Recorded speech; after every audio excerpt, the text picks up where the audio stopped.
Bonsoir à tous et bienvenue dans Plus d'Actu. Notre démocratie est-elle brouillée avec une partie des citoyens? Le vote blanc, l'abstention, le vote en faveur de partis d'extrême droite ou d'extrême gauche, une série d'indicateurs du scrutin de dimanche dernier laisse entrevoir une certaine forme de lassitude démocratique. Alors s'il y a peut-être pire ailleurs, certains de ces signaux d'alarme sont quand même très perceptibles en région bruxelloise. Ce phénomène est-il nouveau? À quoi peut-on l'attribuer? Quelles sont les mesures qui permettraient d'y faire face? C'est notre débat de ce soir. Voilà, et nous accueillons deux expertes sur notre plateau. Anne-Emmanuelle Bourgault, bonsoir. Bonsoir. Vous êtes professeure de droit constitutionnel à l'UMONS et à l'ULB, ici à Bruxelles. Émilie Van Houde, vous êtes professeure de sciences politiques au CEVIPOL, le Centre d'études de la vie politique de l'Université libre de Bruxelles. Et vous avez notamment accompagné BX1 pendant la couverture de cette campagne électorale. Merci bonsoir à toutes les deux d'être dans notre débat ce soir. Avant de vous donner la parole, un petit retour sur une manifestation qui était organisée hier dans les rues de Bruxelles. 4500 personnes d'après la police, plus de 10 000 d'après les organisateurs. Manifestation lancée par la coordination antifasciste de Belgique qui entendait dénoncer la percée du vote d'extrême droite, notamment lors du vote de dimanche dernier. Sixtine Van Oetreg est la porte-parole de cette coordination. Nous, notre objectif, c'est de créer une société solidaire et la créer de manière collective par le bas. Et donc, c'est vraiment cette idée de dire, en fait, l'extrême droite va nous toucher toutes et tous. D'abord les plus précaires, d'abord les plus faibles, les personnes migrantes, les personnes racisées, les LGBTQIA+, les femmes, les travailleurs, les travailleuses, les syndiqués, les organisés. Et en fait, un jour, ce sera tout le monde aussi. Donc ça, c'est l'objectif vraiment de se dire, il faut être dans la rue contre ça et s'organiser. C'est pas possible, en fait, plus jamais ça. On pensait que c'était une évidence et en fait, apparemment, on doit quand même redescendre dans la rue et le dire. Donc ça, c'est vraiment l'intérêt d'être ici, c'est de dire, en fait, nous, on n'en veut pas de ça. Alors, Émilie Van Houde, peut-être un petit mot de recadrage ou de contexte global. Le vote d'extrême droite visé par ces manifestants, il est présent en Europe, il a progressé au Parlement européen, il est présent en Flandre, à un niveau qui reste élevé. On peut dire que pour l'instant, en Belgique francophone, on est relativement préservé de ce phénomène? En tout cas, il n'est pas incarné par un parti fort qui se représente et qui se définit comme étant d'extrême droite, en effet. Ouais, on a quand même le Vlaams Belang qui est deuxième parti en Flandre, 22% des suffrages, c'est plus d'un Flamand sur 5, 20 sièges à la Chambre. Est-ce qu'on peut parler d'une dynamique anti-système quand on analyse les ressorts de ce vote d'extrême droite?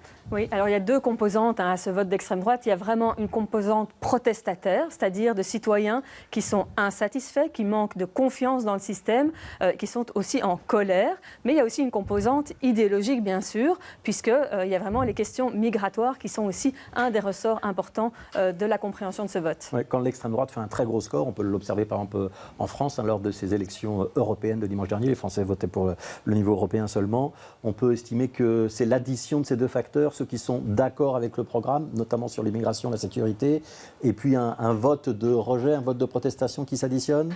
Oui, tout à fait. Il y a vraiment les deux dynamiques. Alors parfois, elles se superposent plus que s'additionner, mais elles sont vraiment à l'œuvre pour comprendre et décortiquer ce vote. Ouais, quand on parle de l'extrême gauche, et donc chez nous, par exemple, du succès du PTB, qui a été réel à Bruxelles, qui est moins élevé en Wallonie, on a les mêmes composantes ou c'est différent? Non, c'est exactement les mêmes composantes, les mêmes attitudes de manque de confiance, de satisfaction ou de colère qui sont le ressort du vote d'extrême gauche, avec là une composante idéologique différente, fortement ancrée sur les questions socio-économiques. Mais donc on voit qu'en Flandre, le ressort finalement du vote pour le PVDA et pour le Vlaams Belang, et du côté francophone pour le PTB, ont des caractéristiques communes. Ouais, et donc le PVDA, c'est le pendant néerlandophone du PTB, l'appellation néerlandophone du PTB, puisqu'il s'agit du même parti. Il y a autre chose qui a été dite par Sixtine Van Oetreg dans le petit extrait qu'on a entendu tout à l'heure, Anne-Emmanuelle Bourgault, c'est la rue s'oppose. La rue s'oppose donc quelque part à ce qui s'est passé dans les urnes. Ça veut dire qu'il y a une contestation du verdict démocratique, c'est pas un peu dérangeant comme argument? Mais si vous voulez, en fait, ce qui est compliqué déjà avec le terme contestation, c'est que moi, je vais vous dire, je ne sais pas si c'est un réel vote contestataire aux dernières élections, parce que si je reprends plus en macro, au fond, les francophones ont voté plus à droite. Donc ça veut dire que notre manière de contester du côté francophone, c'est de ne pas voter à gauche comme on le fait d'habitude. Alors en Flandre, c'est vrai qu'il y a la montée de l'extrême droite, ma collègue l'a dit, mais après moins que ce qu'on craignait. Et il y a aussi un vote d'extrême gauche en Flandre. Alors ça, c'était quand même beaucoup plus étonnant. Donc je veux dire, même dans le côté contestataire de ce dernier scrutin, on a un côté créatif en Belgique. Ça, c'est tout à fait étonnant, à mon avis. Et de fait, si vous voulez, manifester dans la rue contre l'extrême droite, moi j'aurais du mal à dire que ça ne joue pas le jeu démocratique, ce serait presque paradoxal. En France, on voit d'ailleurs aussi qu'il y a des manifestations contre l'extrême droite. En France, ils vont avoir un scrutin. On espère que ceux qui sont dans la rue iront voter. Chez nous, on va revenir sur l'abstention et sur la non-présence, qui n'est pas, de nouveau, qui n'est pas aussi catastrophique qu'on la craint. La manifestation d'hier, c'est une manifestation plus générale. Moi, je ne l'interprète pas, mais chacun l'interprète comme il veut, comme contre l'issue des urnes et le résultat démocratique du scrutin. C'est comme une forme de devoir de vigilance. Ouais. On va rester encore un instant sur l'interprétation des résultats, et ça reste évidemment discutable, une interprétation. Émilie Van Haute, mais quand on a des partis qui font ce qu'on appelle parfois de la participe-opposition, c'est-à-dire qu'ils sont à la fois dans un gouvernement et en même temps ils sont très critiques avec ce gouvernement ou certains membres de ce gouvernement ou certaines politiques de ce gouvernement, ils sont aussi dans une dynamique qui peut rallier des contestataires ou des protestataires ou des gens qui ne sont pas satisfaits du système. J'aime beaucoup de guillemets autour de tous ces concepts, mais vous avez compris l'idée? Oui, tout à fait. On l'avait vu avec la NVA qui a incarné exactement cette position-là entre 2014 et 2019 et qui avait dans sa composante de son électorat des électeurs qui avaient ce profil protestataire. Il faudra analyser maintenant dans les électorats des différents partis si on retrouve, en particulier du côté francophone, des électeurs protestataires qui auraient été captés par des partis, en fait, des partis de gouvernement. Ouais. Il y a un peu plus de 8 millions d'électeurs qui étaient inscrits pour dimanche. Il y en a 967 000 qui ne se sont pas déplacés. Ça représente quand même 11% donc, des électeurs qui ne votent pas, avec quand même le risque d'être condamnés, d'avoir une amende. Est-ce qu'on a une idée de leur motivation ou de leur absence de motivation? Est-ce que les politologues étudient ce non-vote aussi? Oui, tout à fait. Alors, on étudie à la fois le profil de ceux qui ne vont pas voter, et on voit que ce profil, c'est plutôt des citoyens, des électeurs qui ont un niveau de ressources un petit peu inférieur. Quand on parle de ressources, c'est de manière globale, c'est-à-dire niveau d'éducation, statut socio-professionnel. Donc des gens plutôt en décrochage. En décrochage, et en décrochage aussi sur le plan politique et de plan des attitudes. Parce qu'on l'a dit, ce qui motive la contestation, c'est à la fois d'être mécontent et insatisfait, mais c'est la colère. Et ce qui distingue les électeurs qui s'abstiennent de ceux qui votent de manière protestataire, c'est cette absence de colère. En tout cas, le niveau de colère un peu moindre. C'est-à-dire que la colère, elle mobilise. Et elle mobilise pour voter d'une certaine manière, ou elle mobilise pour aller dans la rue, alors que la colère moins forte ne mobilise pas et donc incite plutôt à rester chez soi. Ouais, l'abstention, la proportion, elle monte à 15% pour la région bruxelloise. C'est quoi l'évolution des chiffres? C'est pire qu'avant, c'est stable? Anne-Emmanuelle Bourgault a dit, moi je m'attendais peut-être à pire. C'est relativement stable, en effet. Il y avait une vraie interrogation sur notamment la participation des jeunes. Or, ce qu'on voit dans les premiers chiffres, plutôt d'une manière agrégée, c'est que les jeunes, en tout cas dans les communes où il y a une forte proportion de jeunes, la participation n'est pas moindre qu'ailleurs. Et donc, on a plutôt une forme de stabilité en la matière, même si le niveau est quand même assez élevé. J'ai parlé de lassitude démocratique dans mon introduction. Est-ce que vous êtes d'accord avec ces termes-là, Anne-Emmanuelle Bourgault, ou pas? Alors, écoutez, on a là maintenant aussi des chiffres là-dessus parce qu'une caractéristique de ce scrutin, c'était qu'il y avait beaucoup de listes citoyennes qui se présentaient. Donc vraiment qui essayaient de répondre à cette lassitude citoyenne qui était avérée par des études qui témoignent du manque de confiance ou du décrochage démocratique. Des nouvelles formations qui ne sont pas les partis traditionnels. Et alors ça, c'est peut-être un des enseignements de ce scrutin, c'est qu'il y avait beaucoup de petites listes de Blinco à collectifs citoyens, en passant par reprise en main citoyenne. Et finalement... elles n'ont pas percé. Ben non, et peut-être parce qu'elles se sont dispersées aussi, vous voyez, parce que finalement, il y avait beaucoup de listes citoyennes différentes. Il n'y en a aucune qui a réussi à percer, même Agora, qui avait été représentée à Bruxelles et qui avait décidé de se présenter à la Chambre dans les circonscriptions plus larges. Voilà, aucune n'a percé. C'est peut-être une réflexion du côté des listes citoyennes à avoir. C'est pourquoi se présenter en ordre dispersé si on poursuit des objectifs de revitalisation de la démocratie qui sont comment? Alors, on va essayer de comprendre un petit peu plus peut-être les causes de cette fatigue démocratique. Je vous propose d'écouter David Wetzmann, élu du mouvement réformateur au Parlement bruxellois. Il était vendredi matin dans notre matinale Bonjour Bruxelles. Et lui, il dénonçait la violence de la campagne électorale, violence qui, selon lui, a notamment visé des candidats issus de la diversité qui se présentaient pour son parti. Il y a eu une attaque, en particulier de la gauche, vers ces candidats, où on a voulu évoquer des problèmes de repli identitaire, attaquer de mauvais candidats pour telle ou telle raison. Et donc, effectivement, certains ont vécu cette campagne de façon encore beaucoup plus difficile. Je veux vraiment les mettre en avant. Il y a des candidates et des candidats, quelle que soit leur origine, qui ont été attaqués physiquement, qui ont été attaqués verbalement. Leur famille la campagne a été est rude aussi dans tous les sens, David Wetzmann. Je pense sincèrement que quand vous regardez le profil de certains candidats, quand ils viennent vous témoigner à quel point ça a été difficile pour eux, je pense qu'une partie de la campagne ne s'est pas toujours fait de façon respectueuse, je le pense en tout cas. Alors, Anne-Emmanuelle Bourgault, la question de la violence sur les réseaux sociaux, de la violence parfois physique, la violence verbale, et la question de la polarisation très très forte, est-ce que c'est de nature à dégoûter certains électeurs pour vous ou pas? Quelle bonne question. Si vous voulez, ce que je crois, en tout cas, de nouveau, puisqu'on est toutes les deux professeurs, moi, je sens depuis quelques années que dans les universités, on essaye, parce que c'est ça le but des universités, de tenir à l'écart cette violence, de tenir à l'écart cette polarisation. Ici, je ne sais pas dire si les personnes qui se sentent en colère, parce qu'au fond, c'est de ça dont il s'agit, si du coup, ils sont en colère au point qu'ils refusent de participer au scrutin ou s'ils canalisent dans leur colère dans des votes protestataires. Mais ce qui est certain, c'est que c'est un des enjeux, que ce soit un peu partout, je pense que chez vous aussi, dans les débats ou dans vos relations avec les différents secteurs, il y a un enjeu, mais majeur actuellement, de tenir cette violence à distance. Et en ce compris, ça sera un des enjeux de ces nouveaux parlements, hein, c'est qu'ils tiennent la violence, parce que de plus en plus, pas encore en Belgique, et tant mieux, mais on voit que la violence même s'invite dans les hémicycles. Vous voyez, parce que la polarisation des votes, c'est aussi ça, c'est comment parvenir à créer, surtout dans un système comme le nôtre, qui est un système là, proportionnel et qui est basé sur la négociation et le consensus, comment éviter que la violence arrive dans nos hémicycles ou dans nos gouvernements. Alors la polarisation, Émilie Van Hout, ça peut à la fois déboucher sur la violence, ça peut aussi déboucher sur la mobilisation. Donc le fait qu'il y ait eu un très gros succès de certains partis, c'est lié à la polarisation, au fait d'avoir eu une démarche politique, d'offrir une offre polarisée. Ça, c'est aussi un atout, non? Oui, clairement. Donc, la polarisation, elle peut toucher à la fois les représentants politiques et les électeurs. Et clairement, la polarisation qui a été évoquée parmi les électeurs, elle est aussi guidée par les partis, les discours des partis, et la manière dont ils légitiment une forme d'opposition ou d'intolérance vis-à-vis de ceux ou celles qui ne penseraient pas comme eux. Et on voit que c'est perméable et que les électeurs tendent à adopter le même type de comportement. Oui, on a un résultat polarisé ou clivé en tout cas.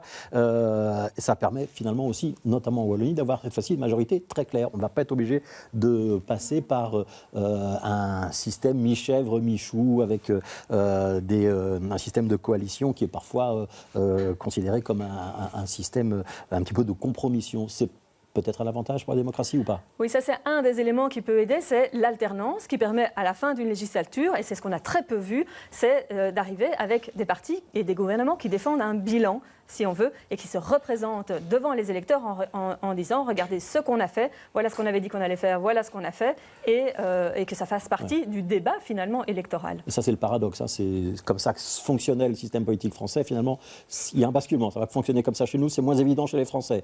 Ouais. Oui, alors on verra, parce qu'on généralise un peu, ce ne sera pas le cas partout. À Bruxelles, ce ne sera sans doute pas le cas non plus. Ouais. Qu'est-ce qu'ils vous disent, vos étudiants à MRU? Parce que je sais que vous avez fait beaucoup d'animations pendant la campagne électorale avec vos étudiants en droit constitutionnel.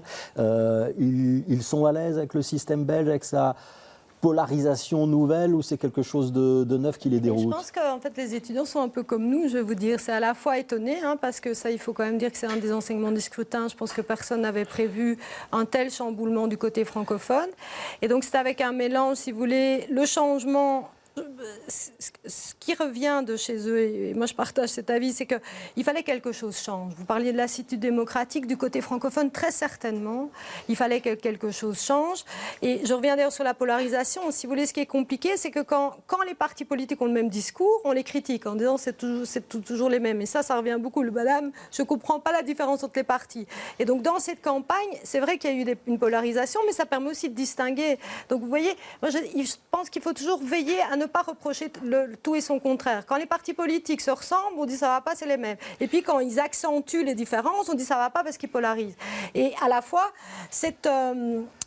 ici, il y a à la fois un constat que le changement est positif, et alors ça c'est clair que la rotation des charges, le renouvellement, l'alternance penchent du côté de la démocratie, et à la fois ce qui est frappant, c'est que c'est un changement dans la conservation, si je puis dire, puisque les deux partis qui sont sortis des urnes du côté francophone, c'était un parti qui était au pouvoir, et un parti, les engagés, même si, et c'est pas du tout pour diminuer la qualité du travail de refondation, de remise en question, de démocratie interne, mais qui est l'héritier du parti fondateur de la Belgique. Émilie Van Hout, donc c'est curieux. Il y a peut-être deux éléments, mais sur cette question de polarisation, il faut bien distinguer, je pense, ce qui est de la polarisation idéologique, c'est-à-dire à quel point des partis ou des individus s'opposent en termes d'idées, et la polarisation qu'on appelle plutôt affective, c'est de s'opposer et de ne pas tolérer les personnes qui ont une identité. J'adhère ou je n'adhère pas à une personnalité. Voilà, tout à fait. Et alors peut-être un autre élément, on a parlé beaucoup de polarisation qui a mobilisé, mais il y a aussi eu de la mobilisation contre la polarisation, et il faut peut-être interpréter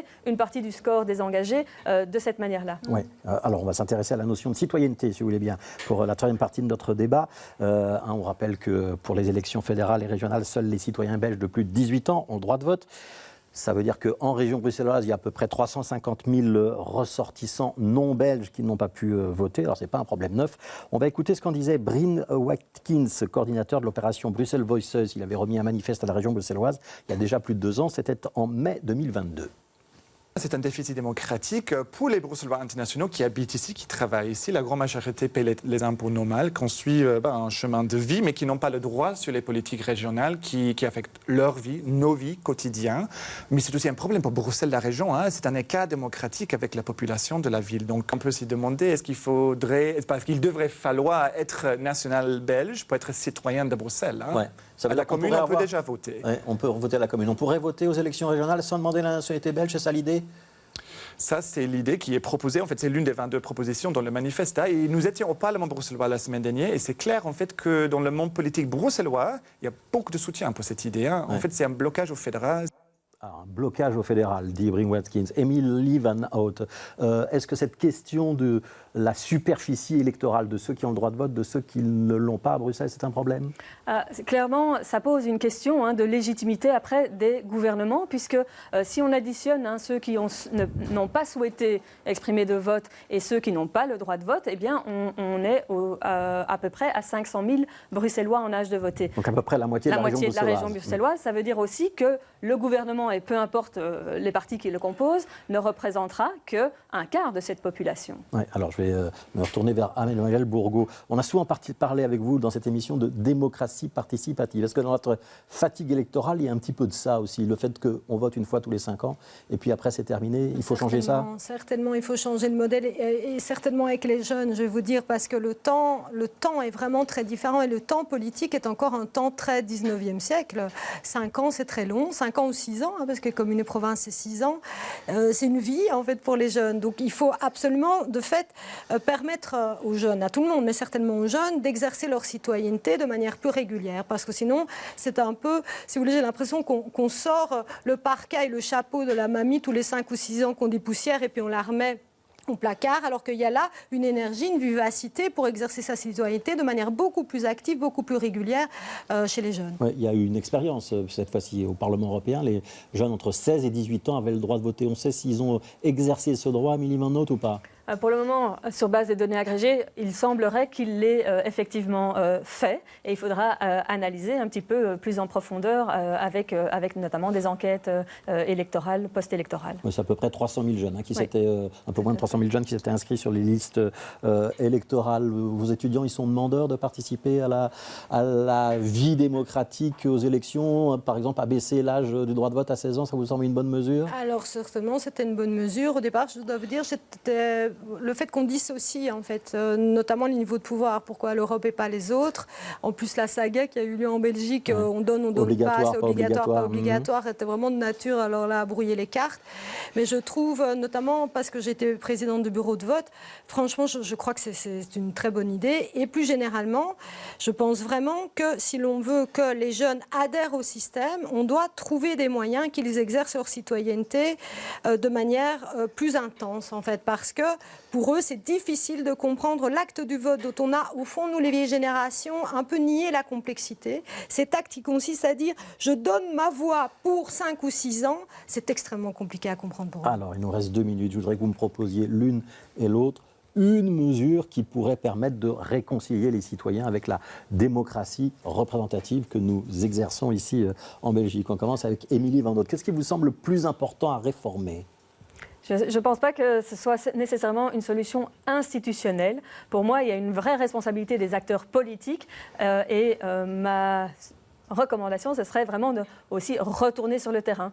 Les partis qui ont gagné, c'est aussi des partis qui étaient fortement connectés sur le terrain avec les électeurs. Ça veut dire faire campagne dans les marchés ou dans le porte-à-porte, ça marche ?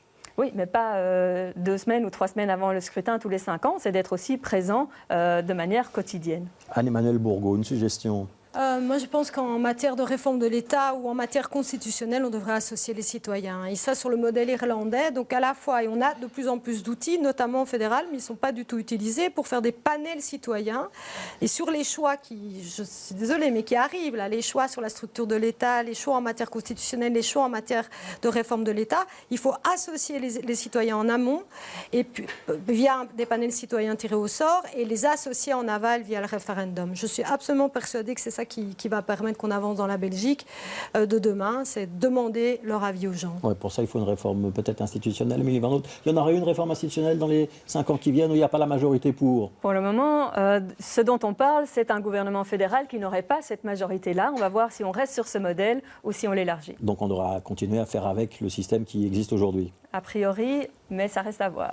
Merci beaucoup Anne-Emmanuelle Bourgault, professeure de droit constitutionnel à l'UMONS et à l'ULB. Émilie Van Noot, professeure de sciences politiques à l'ULB. Demain, on continuera dans la politique et dans l'analyse des résultats. On s'intéressera de très près à la représentativité des élus au Parlement régional bruxellois, et notamment ces différences entre le collège francophone et le collège néerlandophone, ce qui fait parfois dire à certains que les élus néerlandophones seraient moins bien élus, qu'ils seraient moins représentatifs que les francophones. Est-ce qu'il faut revoir ce système? On en débattra avec Pascal Deluit et Philippe Van Parijs. Puis moi, je serai demain matin, évidemment, dans la matinale pour vous informer à partir de 7h. Bonne soirée à tous et à demain.